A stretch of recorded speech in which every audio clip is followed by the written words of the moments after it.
They called me the mad scientist.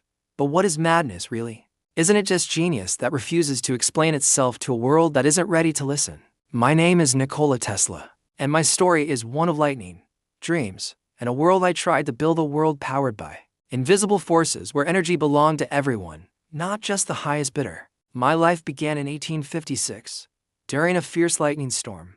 My mother, they say, called me a child of light. Looking back, perhaps it was destiny's way of announcing my arrival, because for the rest of my days, electricity was my constant companion. It was my muse, my obsession, and ultimately my downfall. I had a peculiar mind. I could see things fully formed machines, complex systems in my imagination before I ever drew a single blueprint. I saw alternating current, the very system that powers our world today. I envisioned wireless energy, remote control, robotics, ideas so radical they frightened the powerful and fascinated the hopeful. While men like Thomas Edison were focused on selling light bulbs, I was dreaming of giving light away for free. He was a brilliant inventor, yes, but he was an even better businessman. He built an empire on selling you what I wanted to provide as a birthright. That, in a nutshell, is why he won the war of currents in the public eye, and why I found myself on the losing end of history, at least for a time. He played a game of profit and patents. I played a game of progress for all humanity. His direct current system was inefficient over long distances, a dead end. My alternating current, on the other hand, was the key to electrifying the entire planet. But to get there, I had to fight. I partnered with George Westinghouse, a man who saw the potential in my AC system. Together, we harnessed the raw power of Niagara Falls, proving that AC was not just viable but superior. It was a monumental victory. We lit up the 1893 Chicago World's Fair, an entire city of light powered by my designs. It was a breathtaking spectacle, a glimpse of the future I held in my mind. For a moment, it felt like the world was finally catching up to my dreams. But for every step forward, it seemed there were powerful forces pushing back, determined to keep the old ways, the profitable ways, intact.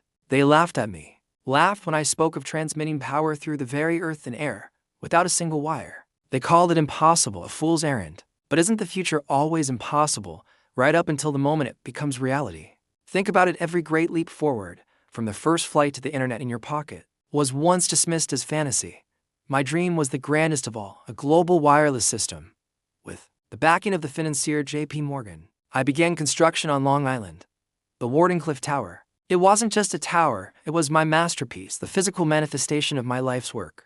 A colossal structure designed to tap into the Earth's natural resonant frequency and broadcast free, limitless energy across the entire planet.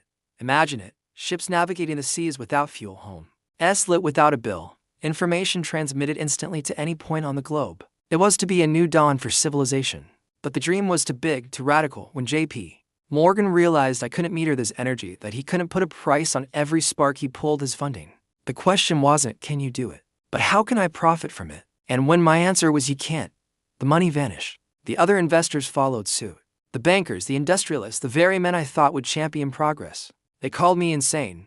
My laboratory was foreclosed, and the tower, my beautiful, soaring dream, was torn down and sold for scrap. I lost everything.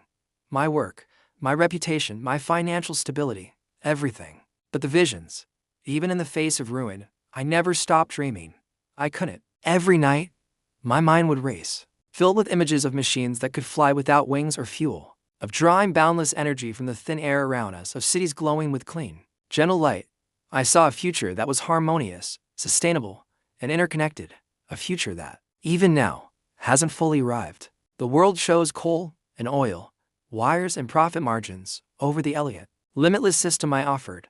The final years of my life were spent in solitude, in a New York hotel room, feeding pigeons and filling notebooks with ideas the world still wasn't ready for.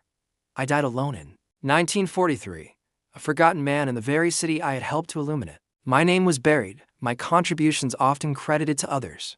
I was a footnote in the story of the modern age I had helped to create. But history has a funny way of finding its lost sparks. Truth, like energy, cannot be destroyed. It can only be transformed. Decades after my death, the world began to rediscover my work. Scientists and engineers pored over my patents, realizing the true scope of my genius. Today, my name is no longer a whisper. It's the name that powers revolutionary cars and ambitious rocket companies. It has become a symbol for relentless innovation, for challenging the status quo, and for the powerful idea that the greatest inventions should serve all of humanity, not just control it. They called me a madman. They called me a failure. But now, as you sit in your home powered by my alternating current, using a device whose wireless technology traces its roots back to my very own laboratory, perhaps you'll see me for what I truly was. They called me crazy. But now, they call me a visionary. Thank you so much for joining me on this journey through history. If you found this story as fascinating as I do, please consider liking this video and subscribing to the channel for more deep dives into the lives of the incredible minds who shaped our world. See you next time.